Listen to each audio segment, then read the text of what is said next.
और यहां पर जब वायरस की बात आए, वो भी चाइना वाला वायरस, बॉटल बदल दी, अंदर मटेरियल, अंदर माल वैसा ही है। इसकी वजह से आपके एग्जाम्स कैंसिल होने वाले, पढ़ना छोड़ दें क्या। कोविड-19 में स्मेल चली जाया करती थी। अब आप देखो जरा, वैक्सीन अभी इसकी अवेलेबल नहीं है, इसकी वैक्सीन अवेलेबल है। दैट इज द मेजर आप इस बात को समझिए।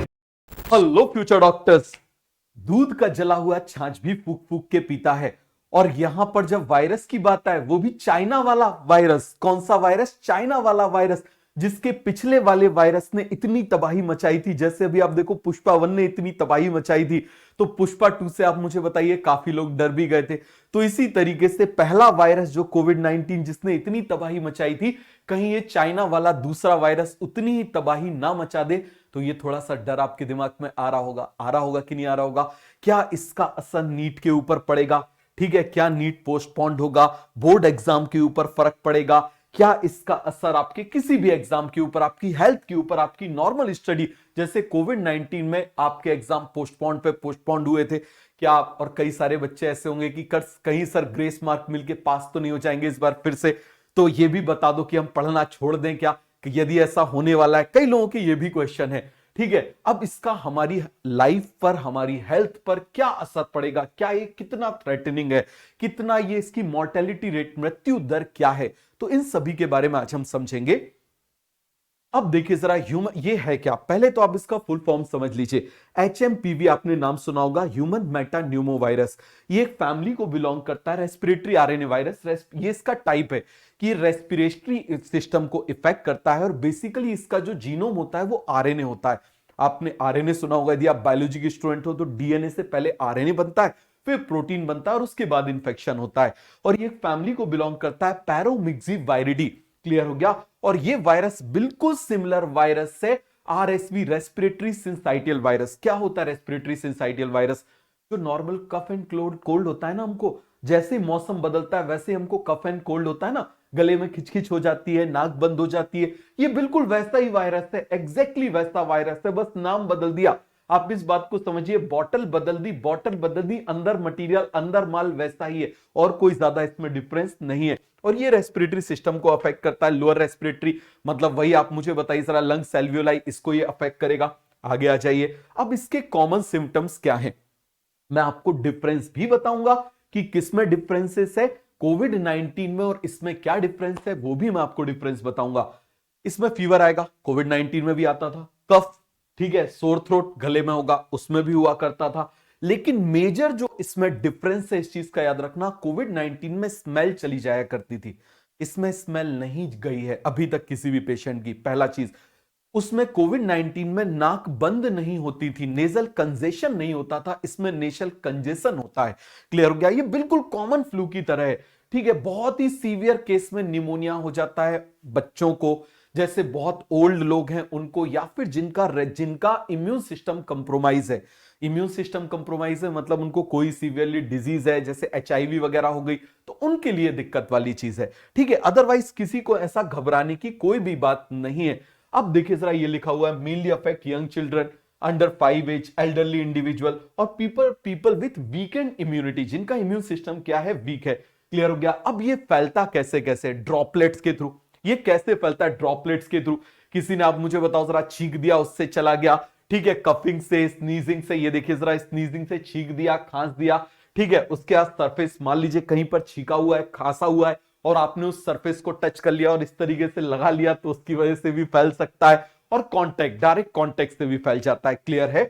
अब आप मुझे बताइए जरा, अब हम इन दोनों में कंपेयर देख लेते हैं। जरा ध्यान समझना, बड़ी लंबी सी लिस्ट बनाई हुई है, लेकिन इसमें आपको केवल यह समझना है, सबसे ज्यादा इंपॉर्टेंट जो आपको समझना है, ये नेगेटिव सेंस RNA वायरस है और ये पॉजिटिव सेंस RNA वायरस है। बस ये मेजर डिफरेंस जो है, ये इसका सब कुछ डिसाइड कर देगा। देखो, पॉजिटिव सेंस RNA क्या होता है और नेगेटिव सेंस RNA क्या होता है।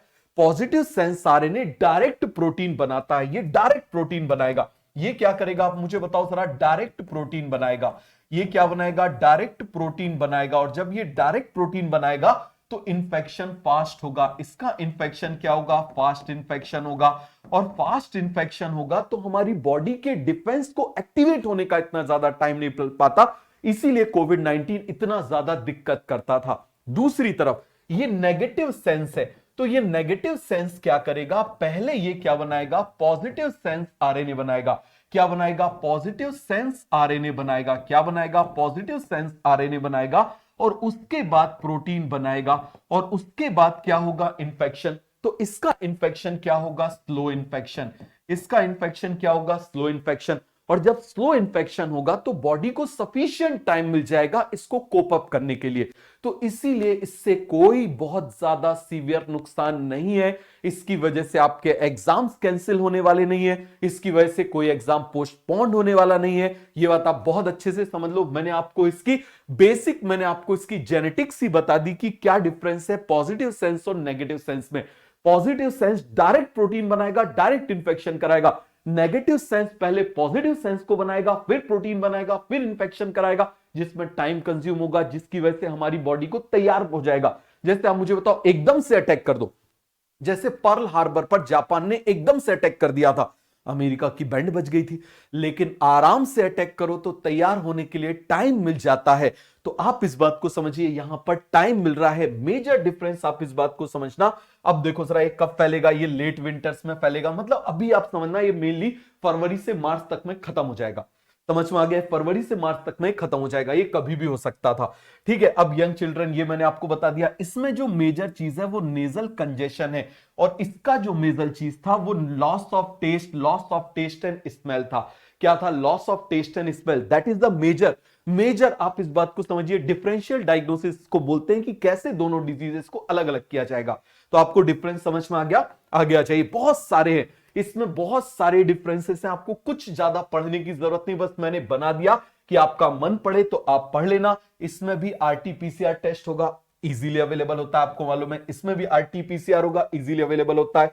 दोनों के ट्रीटमेंट ऑलमोस्ट सेम है। ये देखो जरा, ऑक्सीजन एंड फ्लूइड, इसमें एक फ्लूइड दिया हुआ है, तो इस चीज का ध्यान रखना कि फ्लूइड इनटेक आप ज्यादा करिए। फ्लूइड इनटेक क्या करिए, आप थोड़ा सा ज्यादा करिए। कोई भी देखो, आप यदि नॉर्मल आप अपनी बॉडी में ज्यादा फ्लूइड ले रहे हो तो कोई भी बैक्टीरिया वायरस होता है ना, वो बॉडी से निकलने की उसकी टेंडेंसी क्या हो जाती है, बढ़ जाती है। उसको देखो क्या हो जाता है, वो बाहर से क्या होगा, ज्यादा निकलने के चांसेस, एक्सक्रीट होने के चांसेस बढ़ जाते हैं। क्लियर हो गया। अब आप देखो जरा, वैक्सीन अभी इसकी अवेलेबल नहीं है, इसकी वैक्सीन अवेलेबल है। क्लियर हो गया। और ग्लोबल इंपैक्ट मैंने आपको बताना, इसका कोई इंपैक्ट नहीं है, बस आपको बेसिक हाइजीन मेंटेन करना है, बस, और कुछ भी नहीं। क्लियर हो गया, बेसिक हाइजीन बस मेंटेन करना है, कुछ भी नहीं। अब देखो जरा ग्लोबल सिचुएशन, चाइना से वायरस निकला था, लेकिन इसकी मोर्टिलिटी रेट ये देखो जरा, symptoms are flu like but manageable है, अपने आप सेल्फ रिजॉल्वेबल है, अपने आप रिजॉल्व हो रहे हैं, कोई बहुत ज्यादा मेडिसिन की इसमें जरूरत नहीं पड़ रही है। क्लियर हो गया, चाइना में मिले। इसके बाद आप मुझे बताओ, पब्लिक हेल्थ, बहुत ज्यादा इससे कोई बहुत ज्यादा ऐसे फर्क नहीं पड़ रहा है। दूसरा, आप मुझे बताइए, इंडिया में आज तक 8 केसेस आए हैं। कितने केसेस आए, 8 केसेस आए हैं, और बैंगलोर में ज्यादातर केसेस आए। क्लियर हो गया, कोई लॉकडाउन कुछ भी इसकी वजह से नहीं लगेगा। हाँ, एक आध सिटी में लगा दिया, मैंने आपको बोला ना, डर की वजह से, तो उसके लिए कुछ नहीं कर सकते। ठीक है, HMPV is not as severe as कोविड-19। याद रखना, ये इतना सीवियर नहीं है, बिल्कुल भी सीवियर नहीं है। मोस्टली अफेक्ट वल्नरेबल पॉपुलेशन, जो मैंने आपको बता दिया, कोई फर्क नहीं पड़ेगा नीट एग्जाम और स्कूल एग्जाम पे, तो इस बात को अच्छे से समझ लो। इसके बाद आप मुझे बताओ, लेकिन प्रिवेंटिव मेजर हमेशा लेके चलना है। प्रिवेंटिव मेजर हमेशा, यदि आप पब्लिक प्लेस पर जा रहे हो तो वियर मास्क, हमेशा मास्क लगाइए। यदि आप पब्लिक प्लेस पर जा रहे हो, यदि आप क्लोज उसमें जा रहे हो, मेट्रो में जा रहे हो, आप बसेस में जा रहे हो, आप यदि मान लो स्कूल वैन में जा रहे हो, तो आप उस समय मास्क लगा लीजिए, क्योंकि वो सर्कुलेशन सेम हो रहा है। ठीक है, तो इस बात का आप थोड़ा सा ध्यान रखिए। इसके बाद मेंटेन प्रॉपर हैंड हाइजीन, कहीं से भी बाहर से आते हो, जो कोविड के टाइम पे किया था, थोड़ा सा हैंड हाइजीन को वापस यूज करना स्टार्ट कर दो, जो सैनिटाइजर वगैरह थे। ठीक है, eat healthy diet and exercise, exercise सबसे ज्यादा जरूरी होती है। मैंने आपको क्या बोला, हेल्दी फूड खाओगे आपको चलो अच्छा हो गया, लेकिन एक्सरसाइज करोगे तो एक्सरसाइज से आपकी इम्यूनिटी, सारी चीजें इंप्रूव होंगी, आपकी हेल्थ इंप्रूव होगी, आपकी इम्यूनिटी इंप्रूव होगी। और एक वीक पर्सन है और एक हेल्दी पर्सन है, तो डेफिनेटली कोई भी डिजीज, कोई भी पैथोजन, कोई भी डिजीज कराने वाला ऑर्गेनिज्म, वो तब इफेक्ट कर पाता है जब वीक इम्यूनिटी है। तो आप यदि एक्सरसाइज करोगे तो आपकी इम्यूनिटी वीक नहीं रहेगी, आपकी बॉडी वीक नहीं रहेगी, तो इसका इफेक्ट नहीं होगा। मॉनिटर सिम्टम्स लाइक कफ, फीवर, कफ, ब्रीदिंग इश्यू और कंसल्ट अ डॉक्टर। यदि कोई जरूरत पड़ी है तो फिर फटाफट डॉक्टर को कंसल्ट कर लो। अब यहां पर ये मैंने आपको सब बता दिया, balance your health and preparation, सब कुछ प्रिपरेशन कर लो, इसमें नॉर्मल चीजें दी हुई है। क्लियर हो गया कि आपको हेल्दी हाइजीन जो है वो उसको क्या करना है, मेंटेन करना है, बस हेल्दी लाइफ स्टाइल को अपनाना है। कहीं बाहर क्राउडेड एरिया में जा रहे हो तो मास्क पहनना है, बस सिंपल सी चीज है और कुछ भी नहीं। तो इसको घबराने की कोई जरूरत नहीं है। तो चलो चलें आज से पार्टी करें, ऐसा भी नहीं करना है, क्योंकि यदि मान लो फीवर आपको आ गया तो 7-8 दिन आपके वेस्ट हो जाएंगे। तो इस बात पे भी थोड़ा सा ध्यान रखिए, ठीक है। तो क्राउडेड प्लेसेस को अवॉइड करिए, ठीक है। Thank you, wish you good luck.